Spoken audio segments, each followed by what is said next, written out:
حضرت سلمان فارسی بیٹھے تھے مدائن کی جامع مسجد میں، تو کسی نے لوگوں کو بتایا کہ مسجد میں حضرت سلمان فارسی بیٹھے ہیں، تو رش پڑنے لگ گیا، 1000 بندہ جمع ہو گیا۔ اب حضرت سلمان فارسی گورنر بھی تھے، تو باتیں کیا پوچھ رہے ہیں، کوئی پوچھ رہا ہے حضور کیسی چل رہی ہے آپ کی گورنری، فلاں صوبے کی سیاست کیسی ہے، یہ فلاں معاملہ کیسا ہے۔ آپ کو پتہ ہے ہمارے ہاں جب لوگ آتے ہیں تو وہ سب سے پہلے یہی پوچھتے ہیں طبیعت کیسی ہے، پھر ٹیلی فون پہ کہتے ہیں اور پھر سناؤ۔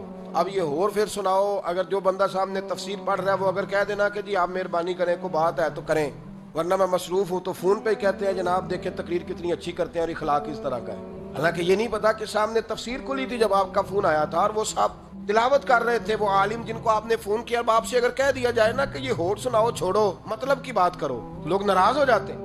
حضرت جناب سلمان فارسی رضی اللہ تعالیٰ عنہ بیٹھے تھے تو گپ شپ والے لوگ جمع ہو گئے، 1000 کا مجمع لگ گیا، کیا حال ہے کیسے ہے، شور ہو گیا نا جی، صحابی رسول بیٹھے ہیں اور گورنر بھی ہیں۔ جب مجمع زیادہ ہوا تو حضرت سلمان فارسی کہنے لگے ماشاءاللہ کافی لوگ ہو گئے، کچھ کر نہ لے۔ حضور کیا کرنا ہے؟ فرمایا قرآن مجید لاؤ، میں تمہیں سورہ یوسف کی تفسیر پڑھاتا ہوں۔ اب وہ قرآن مجید کا صحیفہ آ گیا، حضرت سلمان فارسی تفسیر پڑھانے لگے، بہت سارے لوگوں کو کام یاد آ گیا، بندے رہ گئے 100 پیچھے۔